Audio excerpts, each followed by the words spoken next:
Happy Sunday and welcome back to the Scaries podcast. I'm your host, Matt Rossi, and we're back for another Sunday to hear your scary stories from the weekend and do our best to help you through them. Today, I am joined by Mr. Billy Duke. You may recognize him from the Memorial Day special episode. Yes. I don't know what camera to look in. I'm like, hi, everyone. You can look at all of them. That one's yours. Oh, that's mine. That one's everyone's. And that one's mine. Okay. Kirkland, let's focus over here. So Billy had such a great time on the last show. You have no idea. He wanted to come back. He actually came from where are you joining us from? Because you have been globetrotting. Yes, and I'm looking a little bit disheveled. I think my eyes are super bloodshot right now. I came straight from a gentleman's house. Beautiful, lovely gentleman by the name. In what state? I came on the Upper West Side of New York City, and then I booked a flight. This morning? No, literally while driving my brother's Jeep back to our family home at red lights. I'm on the JetBlue app, and I booked a flight here, and I have no return flight. So I'm inviting myself to be your house guest this evening. Yes, Billy just really goes where the wind takes him. Yes. He is, how old are you? 23. 23, free spirit, just graduated college. Am I 23, though? Or did I just have my 5th, 19th birthday? There you go. You tell me. I'm on my 10th, 19th birthday. Exactly. And we're going to keep turning 19 until the universe makes us stop. Can I also say it's been quite an interesting intro because I always watch these videos on your podcast, and I see Kirkland cozied up to the guests, loving. I walked in today, Kirkland is barking. He's like, get out. And then he didn't even join me on the couch. This one had to go plop him down. Yeah, he's social distancing too. Very much so. He does not look excited. He literally rolled his eyes at me earlier. He's not barking at me. That's warming up. Okay, Kirkland. Okay, Kirk. Well, since it is still Pride Month, unfortunately. And you guys honestly love it whenever we talk about gay shit. So I wanted to bring on my resident twink from the streets of WeHo. From the streets of the sheets of the Upper West Side. That was clever. That was good. To get to the bottom of your scaries this week. Never mind. Did you see what I did with that? I did, and I stopped myself. Low-hanging fruit. We're very low. It's not the only thing that's low-hanging. Okay, and on that note...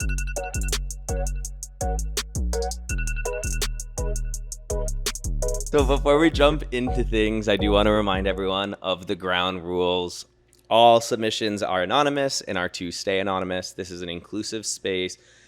This episode will get a little extra gay, so if you have any homophobia, just keep going. This isn't the episode to watch. Tune in another time. Or maybe sit and watch. Yeah, maybe. Yeah, this might be good for you. Maybe you'll get a little excited. Who knows? Honestly, if this is on your For You page, odds are we'll hold your hand when we say it. Wasn't it you who famously said your For You page knew you were bisexual before you did? Yeah, it totally did. So if you're seeing this podcast, odds are you're gay. Odds are. So, welcome. Okay. Or a confused woman. And then the last piece is neither Billy or myself are licensed therapists. This podcast is for entertainment and educational purposes only and should not be used in lieu of any medical advice. Completely off the record, though. I said this last time. I think you're more than qualified to offer advice as a therapist. I'd hire you. Really? I mean, I don't have the actual... there's a whole process. You can't just... I don't think so. Start giving people advice. I think you can, and I certainly do. Yeah, well, I mean, me giving you advice is kind of just baseline advice. The shit that you do is kind of respectfully... Respectfully what? Crazy. Oh, we're using the C word. Not crazy. Maybe let's not be a therapist then. If I was a therapist, I'd call you crazy. I've been you in another life, so I feel like you're always most well prepared to help the person that maybe you once were. You think you've made a few mistakes that I still will make? Yes, and we had this conversation. I was like, I'm going to tell you that they're a mistake. You're going to know that it's a mistake, but I know you, and we're both Capricorns. I'm like, you need to learn for yourself, so go do the mistake. No, this is 100%. And we were talking out a scenario about, I forget what it was, but it was some guy that I was really interested in. And you're like, Billy, just be careful. You giving me all this advice. And I'm like, going in right one home. ear, out the other. I'm watching it happen, and I'm like, you know what? Actually, go do it, and then just you'll learn after. Yeah. But I learned the hard way too. I'm going back to Greece to go do it. Oh yeah, So we'll learn the we'll hard get way. into that later. Don't worry. Cool. So I have structured this back to our kind of typical segments in the show, but for the first time, we're gonna actually give Billy the mic at 1.2 to ask me questions. Typically, I'm the one putting my guests on the spot, but this will be the first time that my guest puts me on the spot. So that should be fun. And with that, are you ready to jump into it? I'm so ready. Cool. All right. So the first one of our rapid fire segments says, I have my dad and my daddy in my phone, parentheses, labeled accordingly, and I accidentally sent a sext to the wrong one. That is criminal. I was just talking about this actually literally last night with a few friends of mine because my best friend, her grandmother just passed away, unfortunately. The grandfather already has a new squeeze, and he texted in the family chat something like, oh, baby, like, I love you so much. And they're like, oh, I guess he got a new squeeze. Where does he live in a nursing home? Because I feel like that's pretty common. Did you know that nursing homes have the highest rates of STD transmission over college campuses? Good. Those people in their golden years deserve to get it on. Do you know why? Because most of them are single again. 2, they're too old that they can't get pregnant, so they don't use contraceptive. Wow. And 3, even if they catch something, odds are their days are numbered. Way out. So yes. Again, sign him up to be a therapist. Grandma and Grandpa be fucking. That's good. Good for them. As far as your question, I would quite literally stab myself. I don't think I could. I really don't think I could go on. My dad. Actually, you know what? My dad is like, at this point, he's seen and heard it all. He's a Californian. He's very cool. Okay. I think he would just be like, oh, Billy, what the fuck? Like, what about you? Like, what would I am very diligent with my labeling in my phone. Yeah. So this is how I would do it. I would have my dad in my phone as his legal name. So I do first, that too. last. My dad's Bill. And then I can put under company, dad, father, emergency contact. I would then have my daddy as their legal first and last name with company, daddy, money sign, money sign. bag, money flying away emoji. Kirkland hated my take and slowly he's just migrated back towards you. There's no part of this dog that wants anything to do with me. We'll get him there. He's like, no, not this twink. We're warming him up to twinks. Yeah. Oh, that's kind of cute. So the next one says, I am 32. I'm gay. I've never been in a relationship, and I think I'm going to be single forever. That's very sad. Number one, I don't think that's true at all. Number two, I really think this is like silly, I feel like, for me to say because I've had one relationship, but based on that one relationship, it really came out of like left field. It was when I was like, okay, Billy, you know what? Like, calm down. You don't like need anyone right now. Focus on yourself. And then boom, it was. So I think it really does come when it's meant to be. And if you're single for the rest of your life, there are many like fun, good, redeeming things you can do that you wouldn't be able to do if you were locked in a. And the flip side of that is how many people get to be single your whole life. How many people are in relationships that would rather be single? Loveless marriages. Yeah. So I have a few thoughts on this. I think one, you need to stop telling yourself the story that you're going to be single forever. Mm-hmm. Because whatever you say is then going to be true. That ties into the desperation angle where like what you're talking about is when you're so desperate to find someone, that energy, that vibe is like palatable when someone's dating that it's going to drive people away. And the second you start to focus on yourself and building yourself is when you attract people in, usually when you don't want it or when you're like, I don't know. I feel like for me, it's whenever I'm really good on my own that then I attract someone. And Absolutely. It's like, oh shit. You're focusing on your career, your fitness, your tan. We know. You don't want anything to do with this convo. Kirkland's not going to beat the homophobia allegations after this one. But my last piece of advice on this is I would treat the next 6 months like after the 6 months, you're going to meet your forever person. And how would you live your life if your single days were numbered? I Totally. really flip the script because then you will actually start to be present Yeah. in how you're living. And it's just like a really good strategy that I've found. And lastly, like you said too, I think personally I was meant to have a lot of loves in my life. I don't know that I have a soulmate or one true love, because I have had a lot of loves, and I think throughout my life I will have more. If I end up with one love that lasts longer towards the end of my life, then great. But I think the only person that you'll live your entire life with is yourself. And so you need to learn to have that be your one true love first and foremost. I changed my mind. Maybe he can pursue the therapy career. We're going to go back and forth on this. We'll just see. We'll see what I say. I'll be like, I can give you advice sometimes. Maybe I'll give bad advice every now and then. Okay, this one. That's why we have malpractice insurance, right? A guy I know asked me to be his +1 for his sister's wedding after ghosting me twice over the past 2 years. I feel like the honor of getting the wedding invite voids any ghosting, personally. He'll ghost you again. This is where Billy and I will differ. This is where Billy's ripe young age comes in and mine comes out. First off, is it an open bar? Where is the wedding? Is it a tropical wedding? Is it a destination wedding and he's paying for everything? That's a good question. Am I flying out to Tucson, Arizona on my dime? Yeah. No. What are you getting in exchange? Just to get ghosted again. Yes, just to get ghosting. Like if he's going to ghost you again, like this is an exchange now. He doesn't want to show up alone to the wedding, have everyone asking, why is he single? Totally. That, all those things. So this has to be an exchange. Like open bar, absolutely. He's got to be paying for your flights. It's got to be a great destination, good wedding. If you're small talking with family members, he better be buying your outfit. Yeah. Oh, okay, yeah. Like I would take this as a negotiation. You know what I will say? That's also an awkward position to be in, because what are you going to say to those family members when they're like, "Oh, how do you know Jack?" From him ghosting me. Like from Tinder and ghosting. He has a really way with his words. He loves to just leave me. He loves to just read my messages and take them all in so much that he sometimes never replies. You know what, though? If you show up with that attitude, you might be like the favorite guest at the wedding. Yeah, people might be at like, least be funny. Yeah, that's Jack. Let's do a shot with I'd Aunt say, Carol. What are you getting out of this? Because he's fucked you over now twice.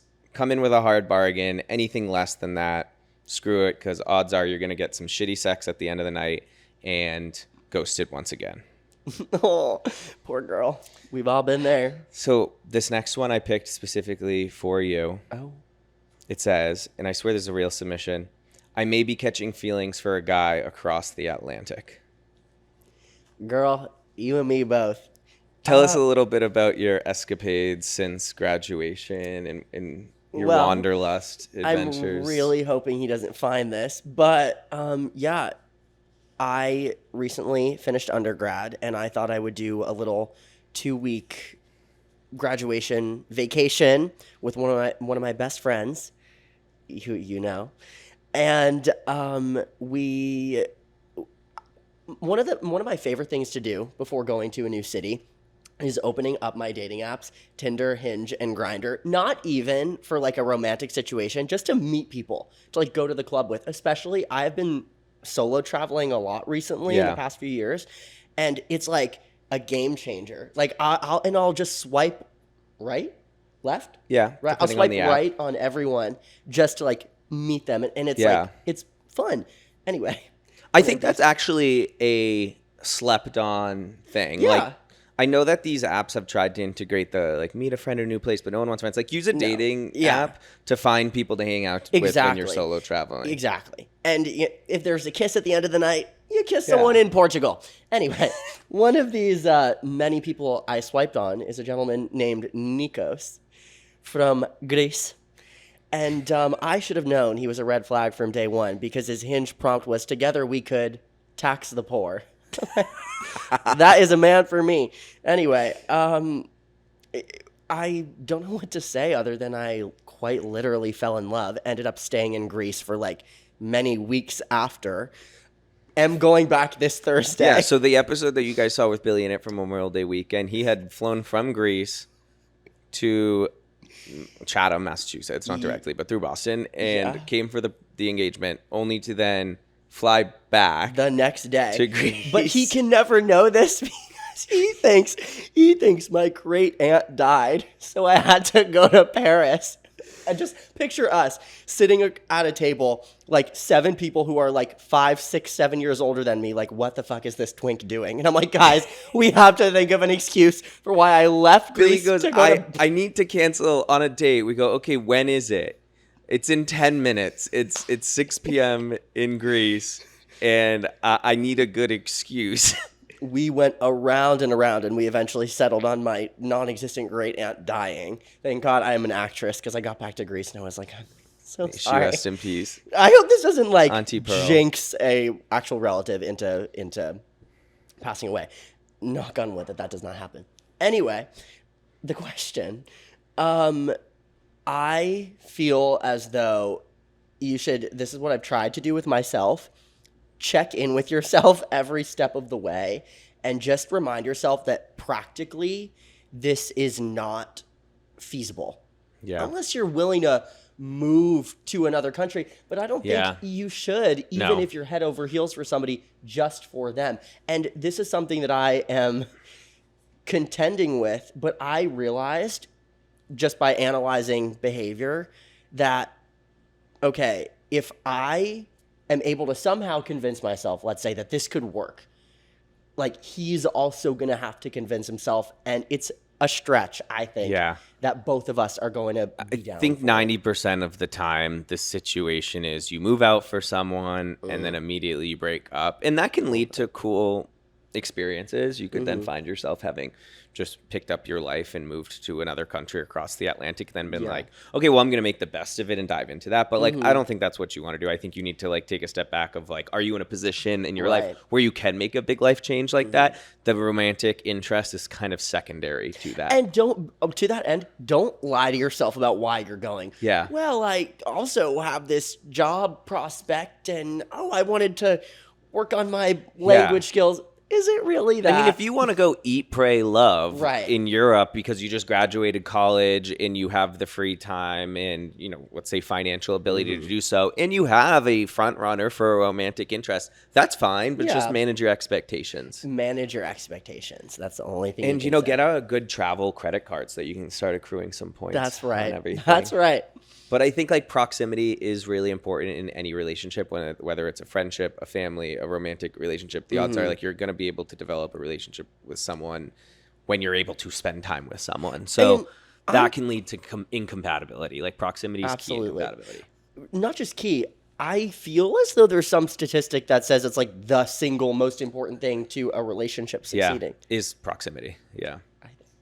Yeah, I mean, it makes sense. I mean, how many friends of yours have you had that are super close friends of yours that just live on the other side of the country, and over time you just kind of fall apart? Not fall apart, but drift apart.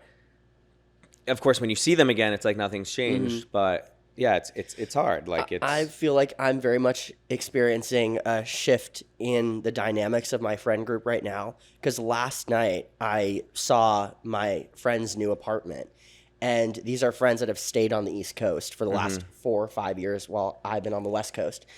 And I love them. They're my like number one like group chat. But you really start to realize how many days have gone by where you've just been experiencing things differently every day for 5 years. And you're right. You know, and that'll keep happening. Like this is for the first time in your life. You've been on like the same track as your friends. So you have elementary school, summer camps, middle school, high school, then college. This is the first time where you'll see that everyone kind of starts to break apart. You're going to have some friends that like settle down pretty quickly, start getting engaged, start getting married. You're going to see others that move to new cities and kind of restart multiple times and like don't settle for another 10 years. It's kind of, there's not that preset path anymore that you had from age 0 to 22, right? So I think that's an interesting thing, and it's really important for you be okay with wherever you are and what you decide to do. Like for me,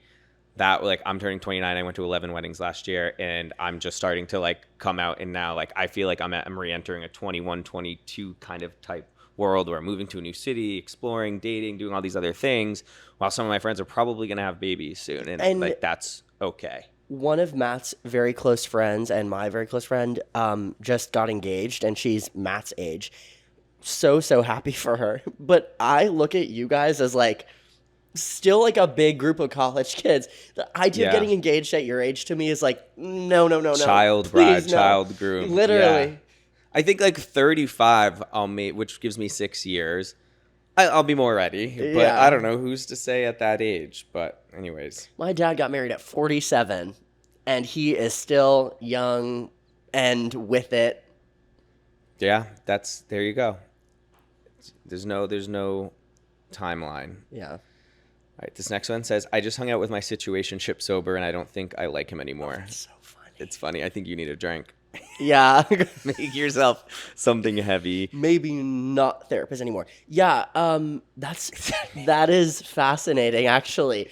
With my with my Greek love interest, he's like, every time we hang out, you're crazy. And I'm like, okay, let me just like be sober and not drink, because I realized every time we're hanging out, we're at a bar or we're going out, but guys like crazy.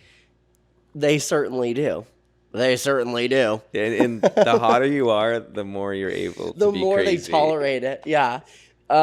No ugly person is crazy. Only hot people are crazy. Yeah, and I'm in an era right now where, like, you can be treating me like a queen, bending over backwards. I'm like, I don't care. I want someone pretty who is going to treat me like dirt. Yeah. Why? Don't ask me. Just in an era of being hot and crazy. That's... You think I'm hot? But yeah, it sounds like you need something stiff, a dirty martini. I'll make you one extra dirty. It's going to be 90% olive juice. That sounds like some board certified advice, if you ask me. So I started back up my OnlyFans, and now I'm paranoid that everyone is going to figure it out again. Figure it out again, girl. What do you got to lose? Why'd you stop? Isn't the business model that people do figure it out? I'm pretty sure it's like reliant on more eyeballs. I think that nowadays more than ever, if you don't have, like, say, a corporate job to go back to, and you're making solid money on OnlyFans, who gives a fuck? Anyone that's figuring it out is likely subscribing to you. Yeah. And that's a worse. I'd rather have someone subscribing to me than subscribing to someone I know. Like, And that's on them. Yeah. That is like, whatever they think about it, if you are making money. Go get your bag. Go get your bag. I had an experience in the LA gay scene where there was, unfortunately, this is like getting deep, but there was a video taken of me without my consent, and it kind of got spread around, and people were coming up to me, talking to me about it, like, oh, I saw this video, and I was like really kind of like embarrassed, feeling like this is like the like slut shaming was like getting to me. But then I had a friend say to me, like, next time they say that, respond to them and be like, don't you think that's so embarrassing of you? It's to also like just illegal. Like that, that's someone. No, 100% illegal.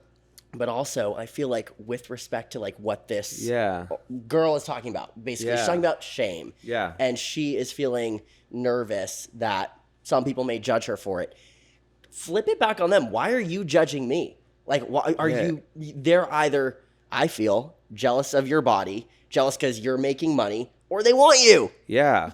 But the reality is, too, they don't know anything. Like, they don't know that that was taken of you without your consent, and now you're basically being exploited. Like, don't say something stupid when you're uninformed. Absolutely.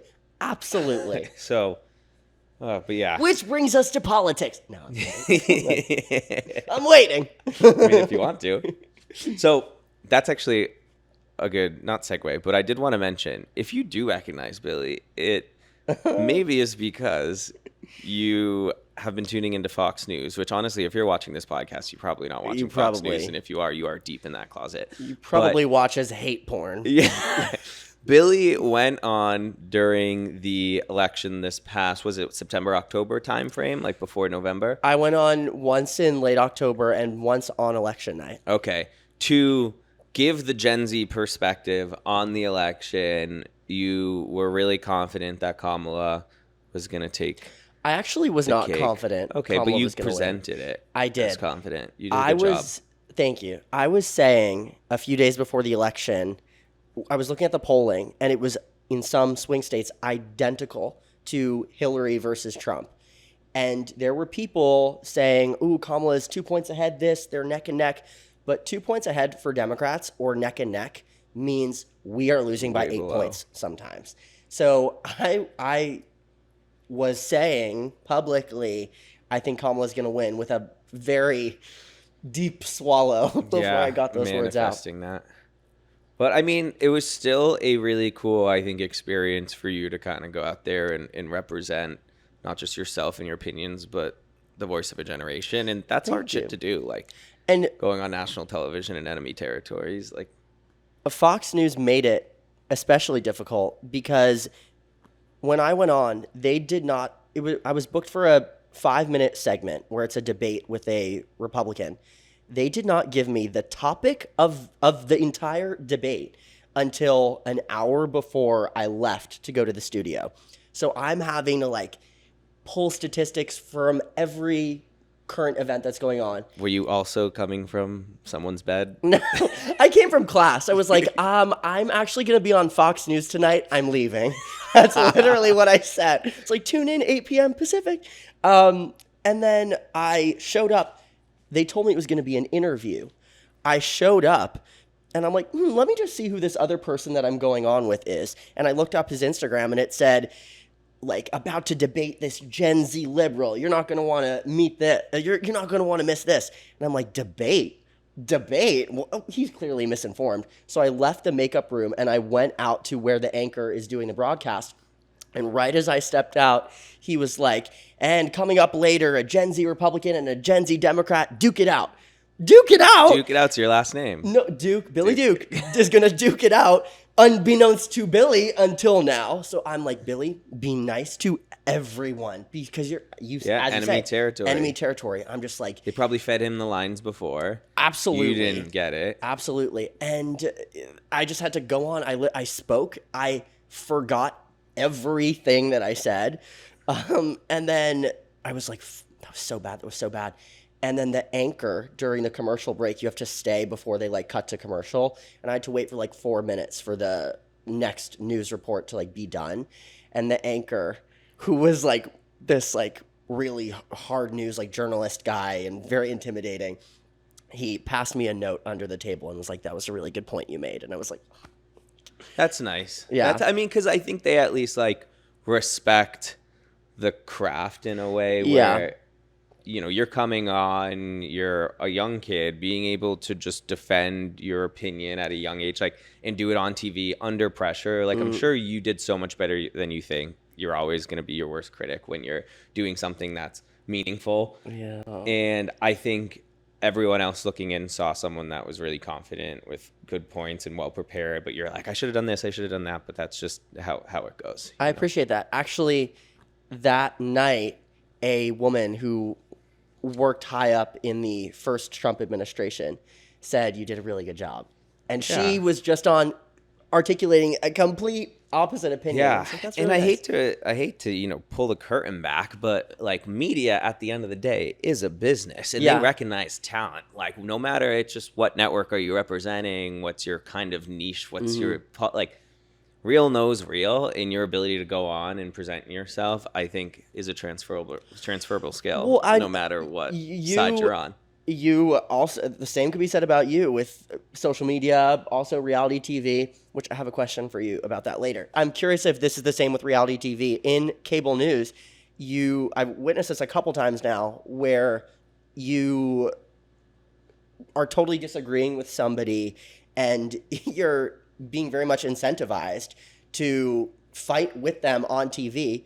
And then the segment's over, you're waiting for commercial, and you're talking about traffic on the 405. Yeah, no, it's totally what it is. Well, I think what you're trying to do and what they're trying to do is, I'll peel the curtain back totally on everything media. And this is having worked in the space, both now and just as a corporation buying advertisements, right? The objective of any television network of social media, of anything, is to get people's attention. Just get eyeballs. To hold attention. How do you get attention? You create conflict. You create something juicy. You create interest, right? So whether it's a reality TV dating show, a political debate, really anything in between, the more dramatic, the more heated, the more intense it feels, proclaiming I love you, you know, having this story, like that's what holds people's attention. Then you know what they can do with that? Sell a TV commercial against it, but to a Pepsi, to a, you know, insurance company. Absolutely. And that's how they make their money. So everything is produced against that one objective. Sure. Are you also providing entertainment? Are you also educating in some way? Yes. Are there moments of genuinity? Yes, 100%. However, the main incentive for these networks to stay alive is going to be that cash flow coming in. And to maintain that cash flow, you got to make things juicy and attention grabbing. Can I ask you something that might be a little bit personal? Yeah. You're talking about how media is a business and they are sometimes, you know, dollars come directly from controversy.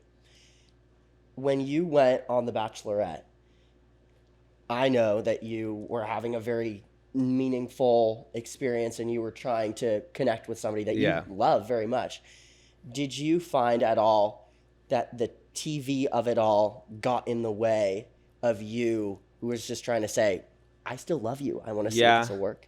Well, I think like backing it up, like I knew kind of my role in it all. So like, yes, I did care for Jen and we were supposed to go to weddings together and we were having this relationship, right? But I knew that like if I had any chance of winning her back, I had to sell the producers on my story. Like that it was the ex coming back and that I was going to fly to New Zealand and it was going to be on my own dime. Sure.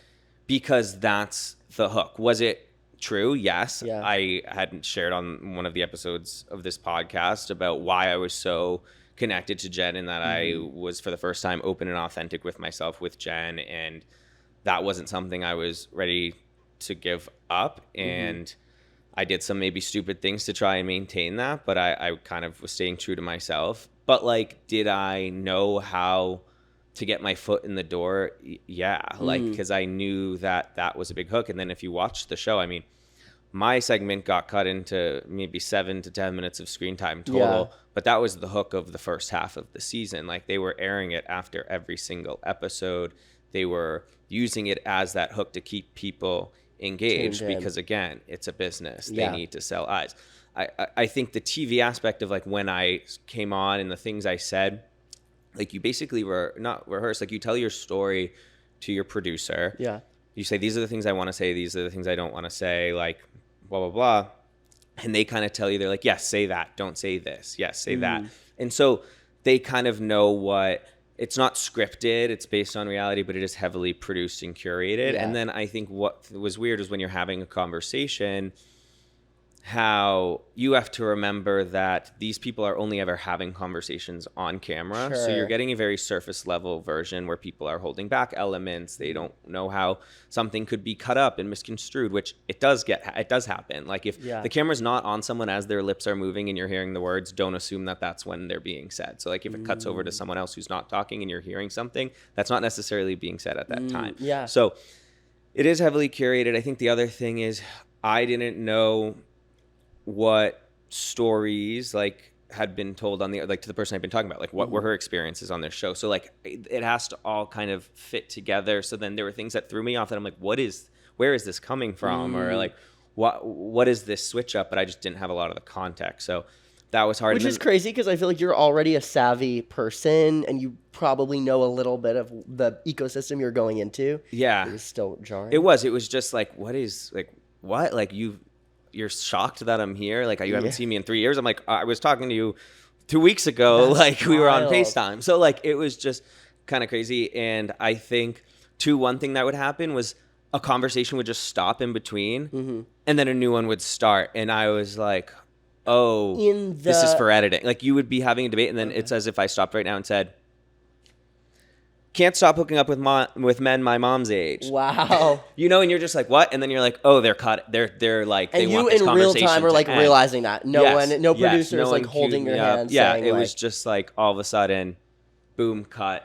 Next thing, like, we don't like this conversation. Wow. Or it was a strategy for the person I was talking to change the conversation. Oh, that is fascinating. Yeah. So it's a wild trip. Again, going back to the politics of it, it's kind of the same kind of thing. Like, you can prepare as much as possible, but a lot of the skill in this media TV world is being able to kind of be able to think on the fly, act on the fly, read what other people are kind of giving. And that's a skill that you build over time. If you can like roll with the punches, then Yeah. which I cannot. Yeah, and sometimes you're set up for failure. Like, I was in that position that you were as, say, like a Democrat going on Fox News, was me being an ex showing up on a dating show and then being thrown to the Shark Tank after.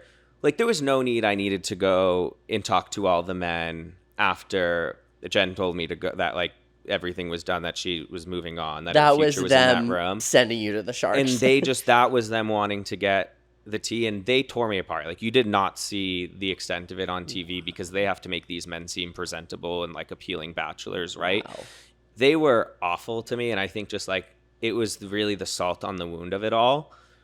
So like, I have now flown across the world for someone who I had been my authentic self with, encountered someone who I wasn't really the person I knew, got rejected on national television, and then also now thrown to the wolves to a bunch of like cis white men that, well, not all white, but like no one will ever see the behind the curtain of how awful they were to you. Yeah. And also like the stuff that they were giving you shit for, it's like as if you didn't sign up to do a television show. Yeah, it's like they're like, he's just here to be on TV. I'm like, what? Who you guys auditioned? You guys didn't even know who the Bachelorette was. Every single man on that show thought that the Bachelor was, or the Bachelorette was going to be Daisy or Maria. Wow. No one knew it was going to be Jen. So for you to show up to this show and act like you're head over in heels in love with Jen is absurd. I was the only person on that show that could, with confidence, say that I was there for Jen. Wow.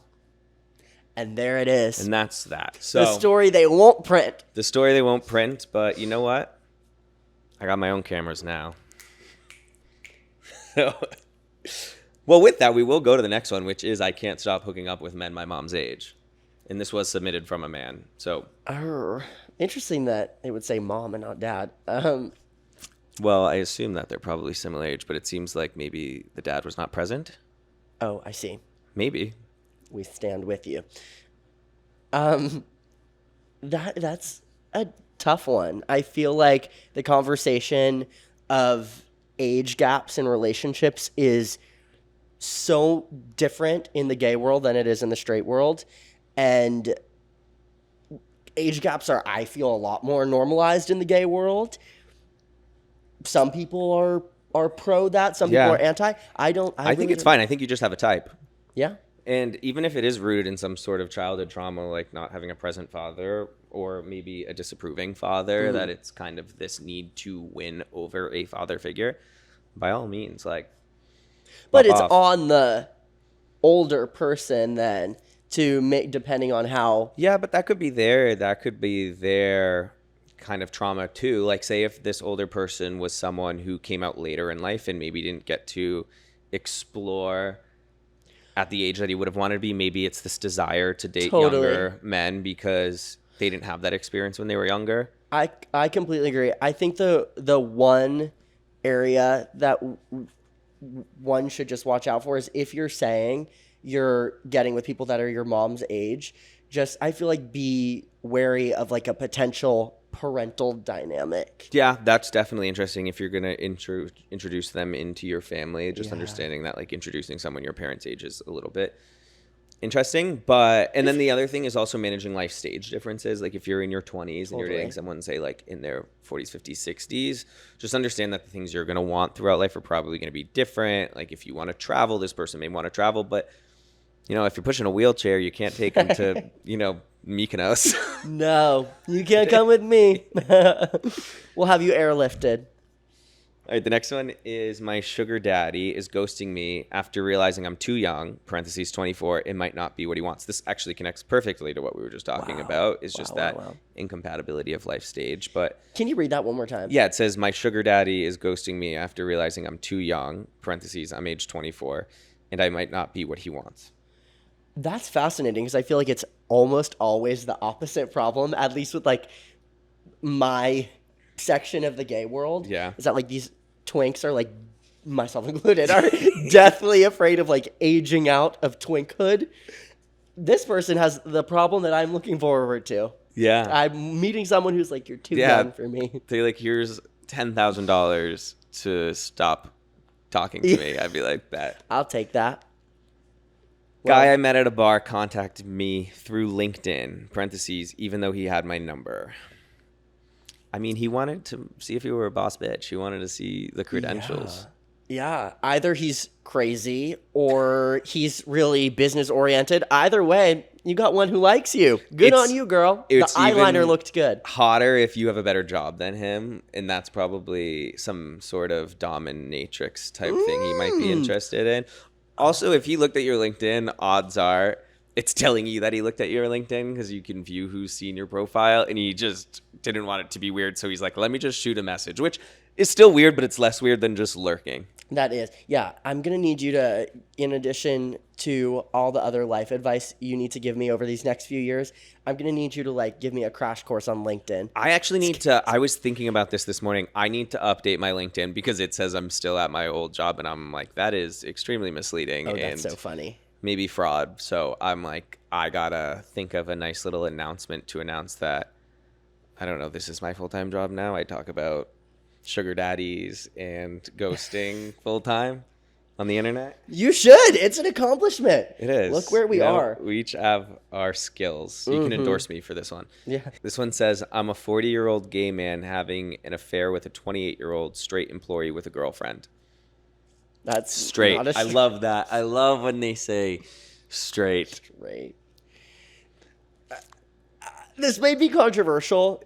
I will always direct my ire not towards the person who's like the other woman in the situation, but the person who's in that relationship. That's You're on him, buddy. speaking my language. Yeah. It is never your fault as the other woman. Yeah. Because it's this you're not in a committed relationship. I really thought you were going to disagree with me. You're not in their committed relationship. Yeah. No, I've been the other woman, and it's not my problem. Like, I've watched you be the other woman. Well, I mean, I actually wasn't even thinking of that time. Oh, that's crazy. I just let him know how to tally. I've been the other woman a few times, and it's not my problem. Like, it's not, respectfully, I'm not in the committed relationship. Yeah. I think it's one thing if you're heavily pursuing someone and you know that they're in a relationship. I think that can be a little shitty. But a lot of times, like, it's either mutual or this person's like pursuing me, and it's, they're self-sabotaging that relationship. At the end of the day, you're you're torturing yourself if you're chasing them and they're about to get married. Yeah.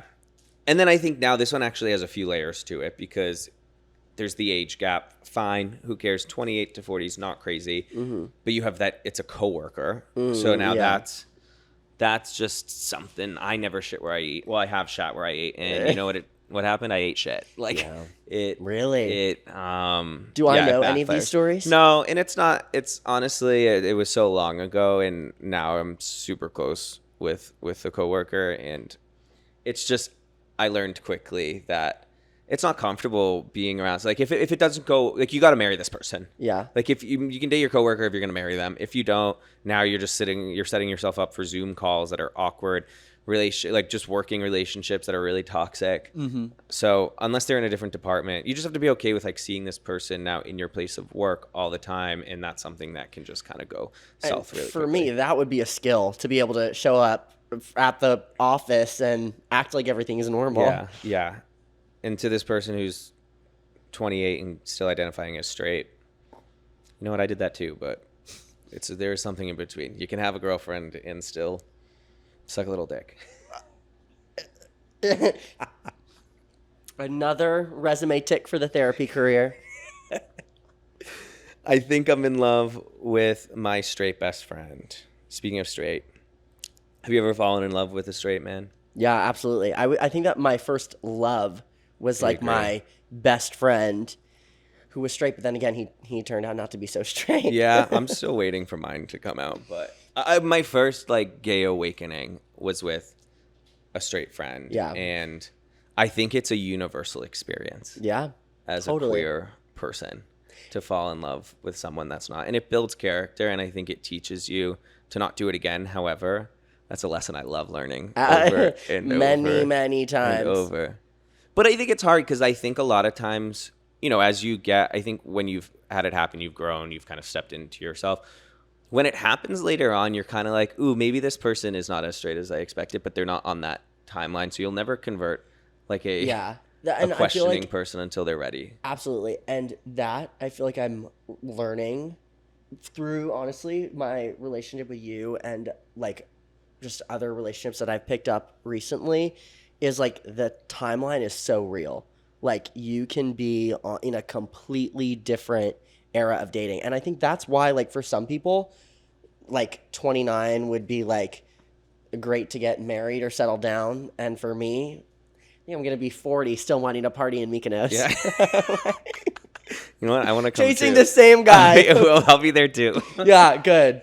No, you can't come. My man will take one look at you and scoop you up. I don't know. I'll have 10 years on me at that point. No, he'll still swoop in. I think I'll age like a fine wine. I'm an Italian. These wrinkles. Yes, and I'm a grade A wasp who's going to shrivel up like this. Give me 2 years. And I don't wear sunscreen. But yeah, I think the timeline's real. I think. Now you have me thinking about a wrinkle timeline.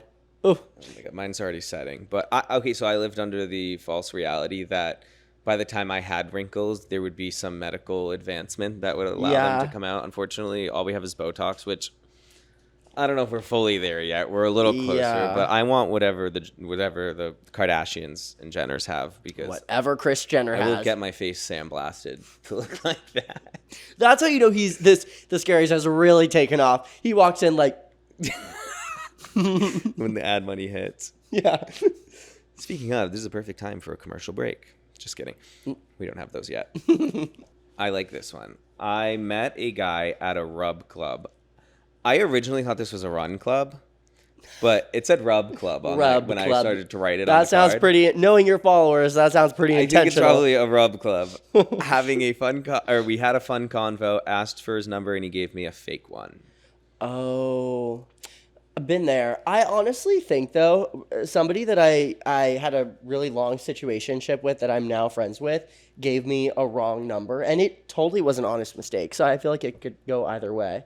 I've given fake numbers. Oh, I've never. Honestly, I need to give more fake numbers. Yeah. I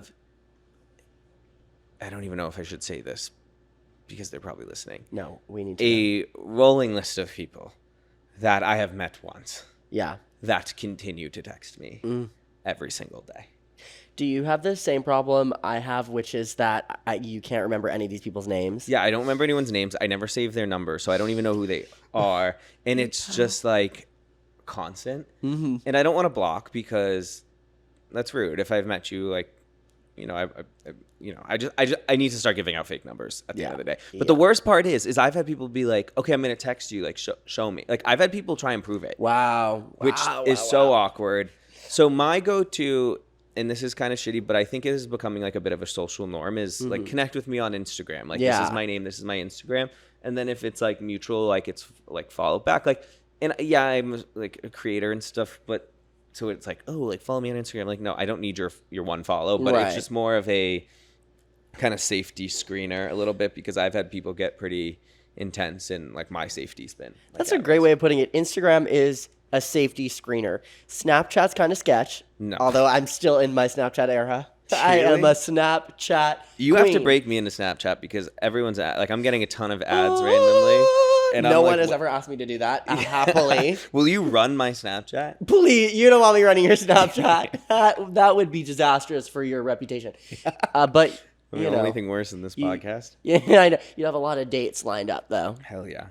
All right, If I could be Matt Rossi for a day and just walk around tan and Italian and gorgeous, Oh, the damage I would do. I'd leave this room right now, go over to, what's the gay area called? P-Town. Yeah. I'd go to You'd P-Town. need to get on a boat first, but I'd get on a boat, and I'd say, hey, boys, I'm here.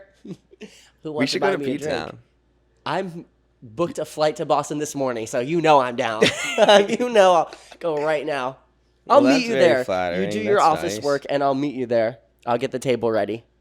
That's nice because I beat myself up sometimes about appearance, which is very superficial. So it's nice for you to say that. You beat yourself up about your appearance? Yeah. Well, I heard this thing recently, and it was like human beings were not wired to see themselves as much as we do, like between Wow. mirrors, cameras, social media. That like we weren't supposed to perceive ourselves this much. That like we become overly critical of our faces. That's and know crazy. every single detail, and so like it sends us into like a paranoia, or not a paranoia, but like psychosis. No, absolutely. Yeah, especially with what we do in life. Yes. Where we're constantly like posting ourselves. Still, I don't think Like you gotta you, worry like about our brains were meant to hunt food and fuck. Our wires got a little crossed in terms of who we were supposed to fuck, but then something went wrong in the genome. Genome? I don't know what it is. second off is like we weren't meant to see ourselves so much. So it's a real thing. Yeah. That it's not me being like superficial asking for compliments. It's like Well, I'm glad I little bit had of the opportunity dysmorphia. to give you that compliment because it's true. Thank you. I would show up and say, "Hey boys, it's me, Matt Rossi." It's me, Matt Rossi. I don't know. I can't do your voice. well, speaking of swapping, you want to ask me a few questions now? That's all I the would rapid love fires to. that I have. Swapping means something different on Grindr. Oh. Okay. So it's like, where is this going? I mean, I'm happy to talk about it. Turning into casting Ooh, couch my real quick. Yeah, casting couch at Kirkland. I already have my wiener out. And on that note, I'm actually just gonna give a quick. dude, We have What is holy that? water here. I got it No blessed. way. Yeah. So in case things get too spicy. ever since I started dating a Greek man, I'm now Greek Orthodox. So if that's Catholic holy water, I'm It might uninterested. burn. It is. Indeed. It was Catholic. I don't know what it is now. Now it's like devil juice. My crush just texted me. He said, "When do you come back? I hope Boston is okay. Send my love to the bisexual."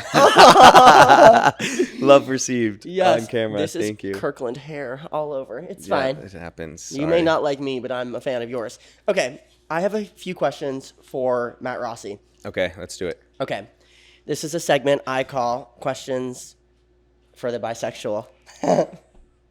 Okay, first of all, we're going to start super generic. What's your type in guys, and what's your type in girls? Okay. I hope this doesn't get me canceled, but my type in men tends to be extremely into fitness, fit. I'm not picky when it comes to like hair color, when it comes to like height. I want them taller than me, just because I have like a weird thing with height, like where Interesting. I like kind of, you know, I'm shorter, so I want someone that's taller, right? Is that an insecurity? Yes. But I've turned into a joke and a strength, like with the short king stuff. That's interesting because then that goes into what you were saying about us like over analyzing ourselves. Like you probably don't want someone who like has something you're insecure about. Yeah. Fascinating. So it's like it's almost like you win by like getting that. But yeah, like I think I'm open to ethnicities, but I tend to have crushes that are honestly also not me. Like I'm not super into like Italian I see. men, but Yeah. I love like an English, Scottish, white mutt. Like, you know, just like an Interesting. ambiguous where they're from, maybe like Scandinavian. This one's hiding over there. Like I like a Scandinavian. Who doesn't love a Scandinavian? Yeah. So Tall, beautiful, especially one if like they're Scandinavian, but they've grown up in like Florida, so they're tan. I don't think there are that many Yeah. of us. That's just my. and then with women, it's funny. It's basically the polar opposite of that. Like I like very like, I obviously don't want them jacked, or they can be, you know, maybe Pilates. We don't want our women jacked. Yeah, like, Get out of the gym, girls. A quote from Matt Rossi, the noted therapist. and like definitely like I think really like open to most ethnicities. Like honestly, white is my like. I don't have any fetishes, but like Yeah. I tend to date girls that, you know, are Latina or Yeah. you know, Asian, black. Like Interesting. I've been very open with women. So Wow. I'm very inclusive overall. I think like none of these are hard and fast rules. It's just looking at the people who I've dated that's kind of been the trend. Generalizing them. That is very interesting. Yeah. Very interesting. Because I would have thought, I mean, we've talked about this, but prior to that, I would have thought, like, as a bisexual, it's, like, kind of similar. Like, you want, like, I don't know, people with more masculine energy or people with more feminine energy across the board. Yeah. Well, I think that's it. It's kind of like not to like alienate, I'm not isolating any groups, but I don't want a very feminine man and I don't want a very masculine woman, because it's kind of like I would just go to the other gender at that point. Yeah. Interesting. Very interesting. So, okay. but who knows? Like, that could all change at any moment. Yeah. I don't know. I'm going with the flow of it. My type has been changing. I've recently had an epidemic of being into my fellow twinks. It's crazy. Twink on twink. Twink on twink crime. Next question. What's the most commonly asked question you get as a bisexual? To pick. Like, pick a side. Like, what do you like more? And you're just like... Who is asking that? It is just... We are wired to think in binary. And it's like, okay, I'll accept you're bisexual, but, like, what do you like more? And it's just like, okay, well, you're literally undoing what the whole point of, like, bisexuality is. And sure, like, there are some days where I'm more attracted to one gender than the other, and vice versa. But I think it's very fluid, and I think it's not like I have to pick a side. I'm like, that's the whole point. I've never made a decision in my life. So, like, I'm not going to start now. That is very fascinating. Do you have any tips for dating an Italian boy? I think that... Okay, like an Italian American or Italian American. Okay, but Italian get like American. fresh off the boat Italian. Yeah, I think you gotta, if you really want to get them in the jugular, like go like lock them down. Family, like you gotta just really emphasize family, because Italians are like borderline too attached to their family, like mother, sisters, cousins, like uncles, everything, like. The Sunday dinners, like, and let them cook for you. Like, they want to feed you. Don't tell them you know how to make something better than they do. Even if you can, just lie. Like, their ego comes from their family and their food. Interesting. And probably fitness. Our Italian Guidos, the gym tan launch. The Guidos. Can I say that word? Yeah, I think you can say it. Just don't say the other one. The first word of like, I know what you're saying. Of like pig. Also starts with a G. Yeah, also starts with the G, like G-pig, like those little cute ones. Yes. Just always say guinea pig, not just the first word. Yes. Okay. This is a very interesting question to me, because I feel like I'm not bisexual, but I've been in many situations where somebody has asked just off the cuff, would you be willing to date someone if they're bisexual? Are you a golden gay? What? Are you a golden gay? Yeah, except for that one time in Costa Rica. Okay. Where you make some very soft core made out with a girl. Very soft. I don't know. I think we were both into it. No one's being sold on that. Okay. To that end, has anyone ever been unwilling to pursue things further with you because they found out you're bisexual? Not explicitly to my face. I did have maybe like well, guys know. Guys, if anything, it's they're like either they don't believe me or they're just like whatever. Like as long as you'll get naked. That's so funny. Yeah, buddy, whatever. With women, I think is more of the kind of question. It's gone both ways. I've had someone that like was kind of hitting on me, and I was like, hey, like you know what, I'm bi, and then grabbed my face and started making out with me. Like was so into it. Like if you think about it, a bisexual man to a woman is kind of like having a gay best friend that you can actually hook up with. Yeah, or just like all of the ideal attributes of a man, like sensitive, emotionally in tune, you know. There's one hyping himself up over here. Yeah, right? Like, so just, we'll paint your toenails. So I think like with women, it's gone either way. I have had some that like I've since told, and then they've like casually just been like, oh, like I think I'm going to like see other people. Like it was never an immediate like response. And then I'm sure there are plenty of women that say like would cut me out like pre-consideration, just not like at a bar or something. I'll never know that, and it's not really my problem to know, and it's not really, if that's someone's prerogative, then it's they're not my person, right? Yeah, so exactly. I've dated a lot of bisexual women, a lot of women Really? that have come out as bisexual. The girl I lost my virginity to is now happily bisexual. Wow. And Are you in a guys relationship. friends? Yes, really good friends. Wow. Yeah. Okay. I hate to make things political, but I'm a very political person. Yes. There's a lot going on right now with regard to immigration, and you are an immigrant yourself. You also are somebody who deals in reality television. Yes. So I want to get your reaction to this. Where's this going? The Department of Homeland Security is exploring a reality show concept where immigrants would compete for expedited citizenship. It's in the early stages of vetting and has not been approved, but they have reportedly been working with producer Rob Warsaw, who did Duck Dynasty. The show concept it's reportedly called The American, and it would feature immigrants competing in challenges across the country to prove their, quote, Americanness, such as digging for clams in Maine or rafting in Colorado. Now, your dad came over here from Italy. My mom. Your mom? Yeah, my dad's family. He was born here, though. I see. Okay, well, your family. Yeah, for the record, I'm not personally an immigrant. I was born here, but I come from an first generation American family. Yeah, yes, 100%. What do you think your immigrant family it just sounds like The Apprentice. Like, is this just like a relaunch of The Apprentice, but like just totally corrupt? I just think it's so funny because like this is our government. Our government should have its own reality television show because then maybe it'll start acting put together. It's like, when did Veep start becoming, honestly, an ideal situation? Yeah, literally. Show Veep. That is crazy. I think, yeah, it's crazy. I think, I'm an influencer, right? Like, I'm a social media personality. I'm not someone that's a political commentator with the accreditations to really talk about this. That being said, I am a person from an immigrant family with a moral compass. And I think seeing what's happening is just really sad, because I think when you hear things on a ballot, like, this is, if I was, say, voting Republican, which I did not as a queer man. Yes.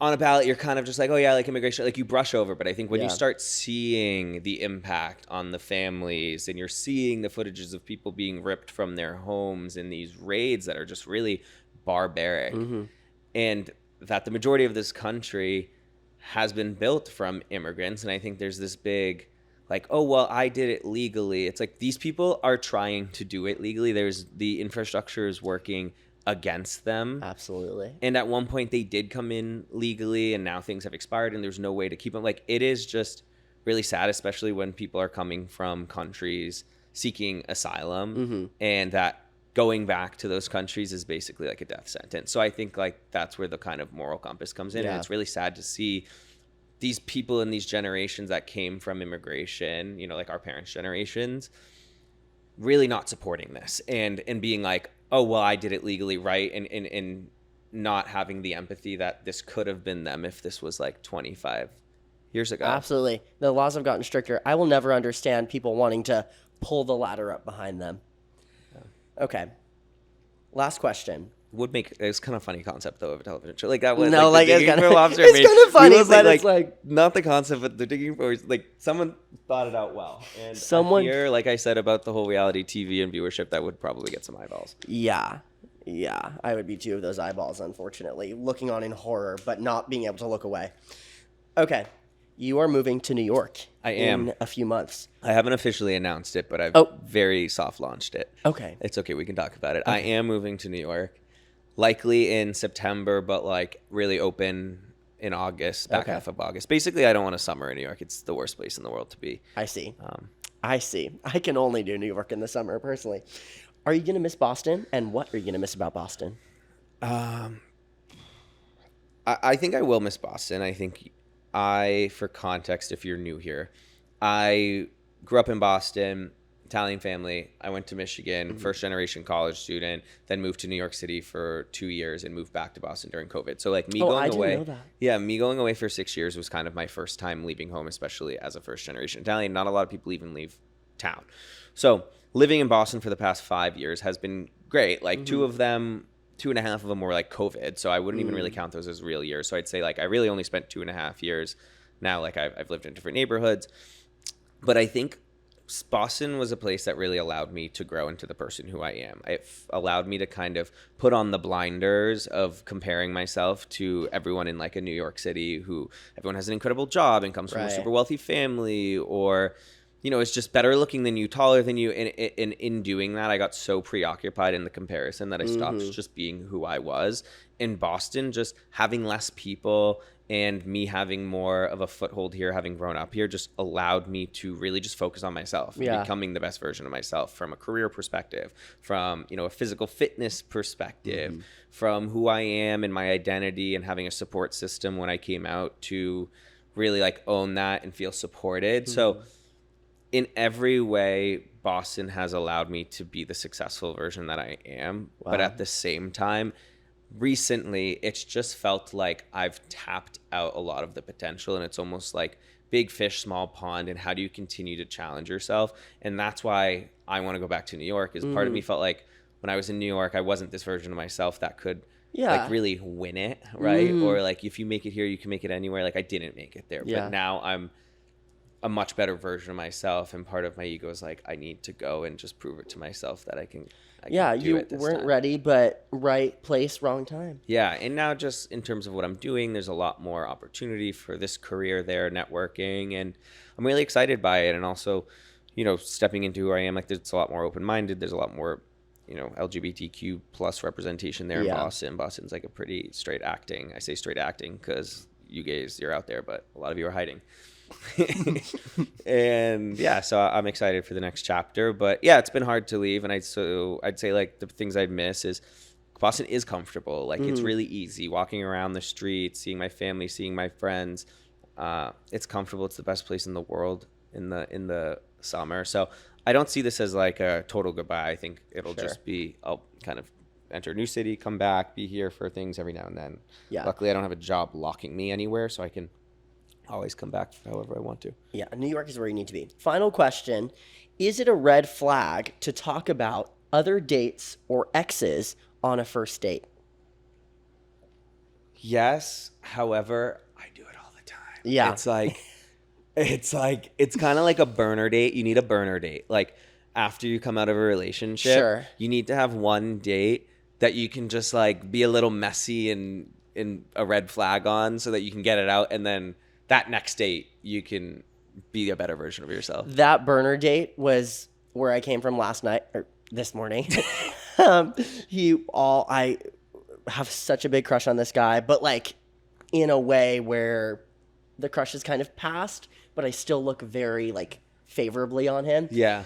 And all we did for like talk about exes. Hour and a half. Did you both talk about it? No, it was all about he had just ex? gotten out of a relationship. Oh, so you were the Bernie. And I was spawned at his house. You were the Bernie. I was the Bernie, but we've already done fine. stuff before the relationship. But that's all he spoke about. But I had written down this question before that happened, and it was like fine, because I would have thought that was like a red flag, but it was like interesting. I think it's like, does it stay? And is it like, is this now like, are there still, because that then means they're likely not over it and they're using you, which like they can use you. Like it's just making sure that then slowly weans and it becomes more about Billy and not so much about the ex, right? But I think if someone's open and vulnerable, like that should be respected. Yeah. But like if it's over the top and it's clear that, you're just kind of cranking through it, like, is this going to be the dinner convo? Yeah, like every time. Yeah. So especially like if you knew him before, and you knew him with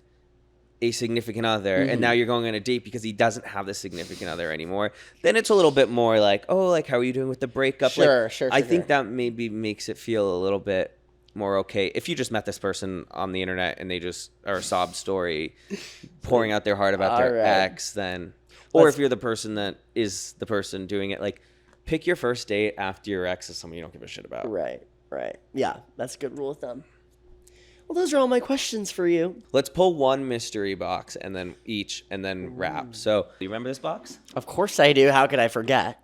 Philly, I think, has actually read every single thing in this box. I think. It's the same one. Yeah, I did catch him with it. Yeah. I wanted to pre-vet, but I forgot. My memory is really bad.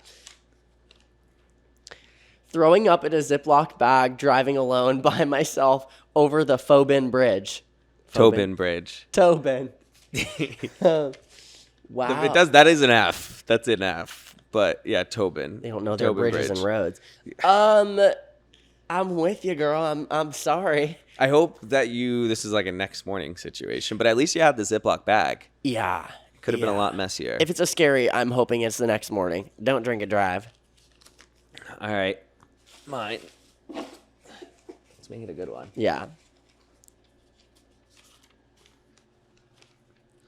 Post 4 a.m. club, slept outside 9 a.m., coached my little cousin's AAL Soccer game. Yeah, okay, so it was like they went to the club till 4 a.m., they slept outside then till 9 a.m., and then proceeded to coach their little cousin's soccer game.